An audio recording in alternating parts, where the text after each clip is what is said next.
les cinémas, les cafés. Disneyland Paris vous manque? Moi aussi! Salut les topiens, j'espère que vous allez bien. Cette vidéo, ça faisait un moment que je voulais vraiment la faire, j'espère que ça va vous plaire parce que ce sera peut-être l'occasion de lancer une série. En ce moment, évidemment, comme beaucoup d'entre vous, j'imagine, je suis assez nostalgique de Disneyland Paris et des parcs Disney, mais en ce moment, je suis surtout devenu accro à des comptes rétro.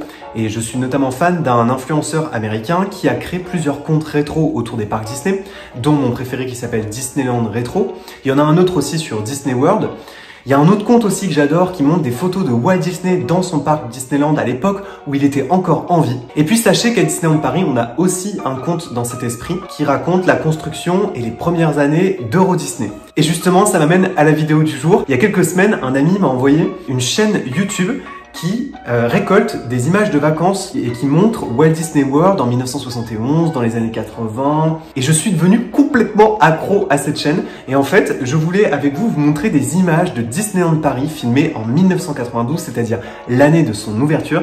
Et je voulais qu'on réagisse ensemble à ces images. Il s'agit d'un reportage allemand, un reportage qui est beaucoup mieux fait que n'importe quelle zone interdite ou capitale, si vous voyez ce que je veux dire. Et donc je vous propose qu'on réagisse ensemble à ces images et vous serez surpris de voir qu'il y a des endroits qui ont absolument pas changé et d'autres qui ont beaucoup évolué. On va regarder ça ensemble. Voilà, déjà le premier truc qui me frappe, c'est Euro Disneyland. Et oui, c'était l'ancien nom du parc. En 1994, le parc a été relancé. Ils ont remis un peu d'argent dans la machine et c'est à ce moment-là qu'ils ont changé de nom. Et donc vous aviez le nom Euro Disneyland qui apparaissait à la fois sur l'entrée du Disneyland Hotel.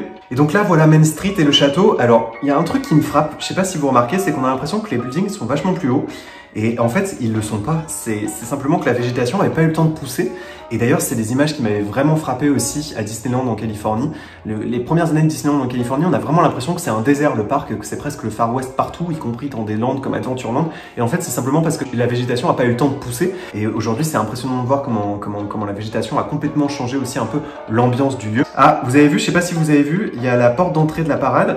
Il y a pas la pub Hertz, en ce moment, il y a une pub Hertz dessus. À l'époque, c'était pas thématisé, vous voyez. Ça, c'est ce genre de petits détails que j'adore regarder dans ce genre de vidéos. Et vous voyez, le château, j'ai même l'impression que la couleur du château est pas totalement la même. Donc encore une fois, je sais pas si c'est la caméra ou si c'est la façade qui a été refaite. Et on voit que les arbres dessus, d'ailleurs, sont tout petits aussi, hein, ils ont pas beaucoup poussé. Par contre, c'est des arbres qui sont régulièrement retirés et puis replantés parce qu'après, ils deviennent trop gros. Je me souviens, il y en avait un énorme en 2013 et ils l'ont enlevé. Ça, c'est ce que j'aime le plus à Disneyland. Alors là, vous voyez, les personnages qui dansent avec le band, je sais pas si aujourd'hui, ça serait possible. Je l'ai vu en Californie, mais je pense qu'en Europe, c'est impossible. La foule vient trop s'approcher des personnages. Regardez, on voit que les enfants se jettent sur les personnages, donc... aujourd'hui, c'est des choses qu'on peut plus voir, un peu de spontanéité et de happening. Et ça, c'est ce qui vraiment me manque le plus. Mais ça existe encore, hein, en Floride et en Californie, ça existe encore. Ah oui, alors ça, c'est quelque chose qui me manque énormément à Disneyland. C'est vraiment une terrasse. Donc le Walt, en fait, avait une terrasse.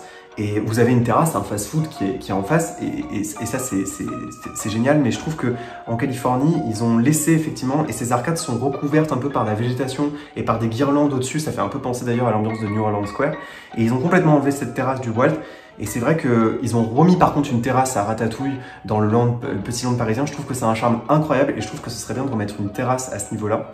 Avec un peu de végétation, je trouve que c'est un charme incroyable. Alors là, vous voyez les personnages au milieu de la foule avec les gens qui se jettent dessus, regarde, le mec il peut même pas bouger. Il peut même pas bouger, regarde, ils lui mettent la tête dessus et tout, enfin c'est ingérable. C'est complètement ingérable. Mais par contre, en Californie, quand vous arrivez dans le parc Disney, effectivement, tous les personnages sont à l'entrée du parc, Mickey, Tig et Tack, ils sont tout seuls, il y a personne qui vient les emmerder. C'est incroyable parce que ces visages, on les a gardés longtemps, hein. La mise à jour du visage de Mickey et de Minnie, elle est assez récente, hein. On les a connus, ces visages. Ah, Donald par contre, il avait changé entre-temps. Mais ça, aujourd'hui, ce serait plus possible. Vous avez vu, il est même pas dans le parc, il est au niveau du DLH. Ils font ça aussi en Californie, les personnages parfois sont juste devant la gare, mais pas derrière. Main Street Motors. Ah oui, alors Main Street Motors, alors je sais pas si Esso est toujours partenaire ou pas. Mais avant, Main Street Motors, c'était pas une boutique de fringues, hein, c'était une boutique d'exposition d'automobiles. Alors moi j'avoue que ça me manque pas spécialement parce que je suis pas un grand fan d'automobile. Alors là par contre on voit que la végétation a complètement changé. Ah, il y a un truc que j'adore qu'ils ont complètement enlevé et ça me rend hyper triste. Ils avaient laissé un peu de végétation au niveau de la tourelle de gauche qui se faisait rattraper un peu comme par du lierre. Et ils l'ont enlevé ça, et je crois qu'ils l'ont enlevé pour Disney Dreams, j'aimais bien. Vous voyez même la couleur de la roche au niveau du bas du château, c'est pas du tout la même. Ah oui, alors il y avait des bandes qui passaient avant la parade. Il faut savoir que les bandes aujourd'hui, ils passent avant les parades. Par exemple, en Floride, il y avait eu un bande incroyable qui était passé et après, vous aviez la parade.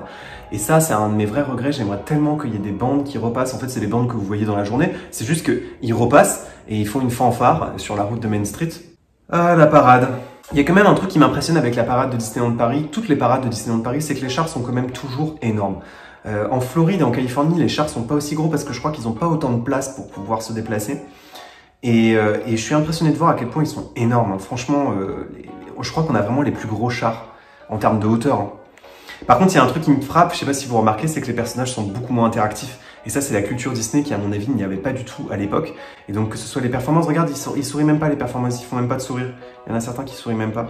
C'est la culture Disney qui n'était pas encore arrivée à l'époque et on voit que les personnages ont l'air tout mous.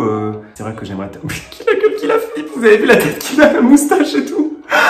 Ah, il y avait déjà un char maléfique. Ouais, bon, on va pas se mentir, celui d'aujourd'hui fait quand même un peu plus rêver. Ça fait vachement penser à l'animatronics de Fantasmic. Je sais pas si vous avez remarqué, mais il y avait le père de Aurore. C'est dingue. Je savais même pas que ça existait. Regardez comme ils sont super hauts, les chars.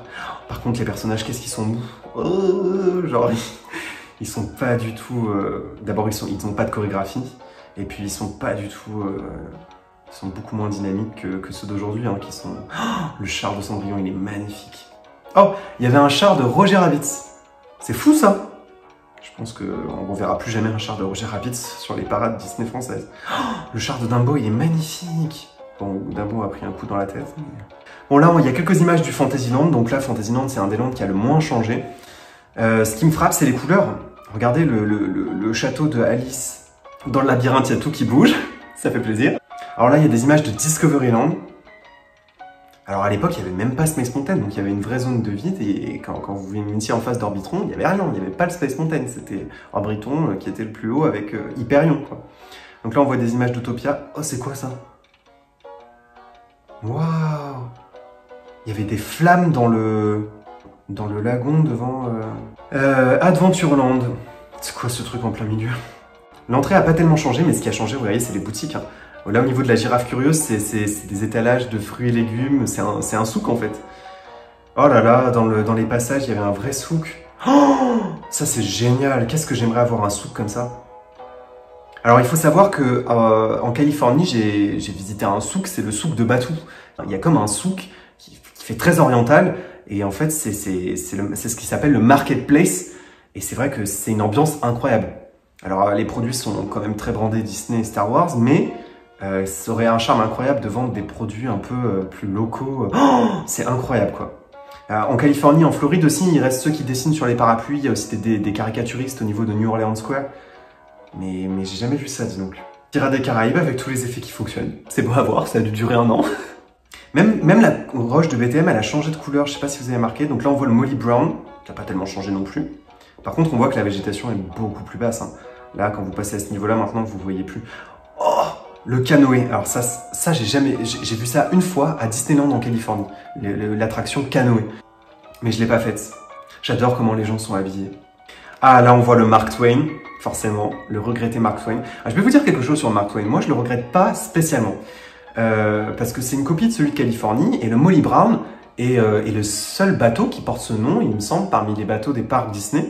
En Floride, il y en a un autre qui s'appelle le Liberty quelque chose, je crois.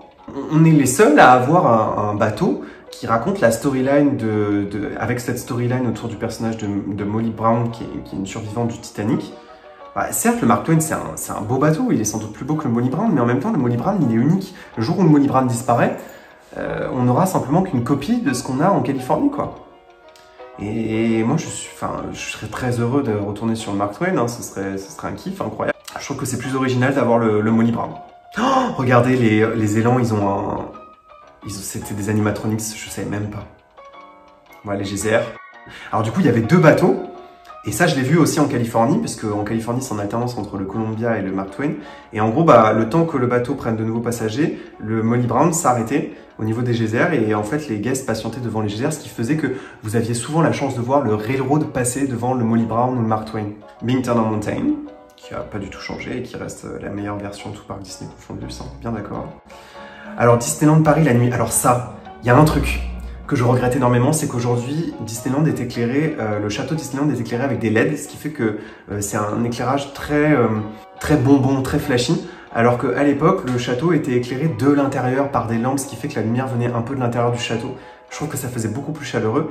La Main Street Electrical Parade que j'ai eu la chance de voir une fois, donc en Californie, pour à mon avis sa dernière année de représentation.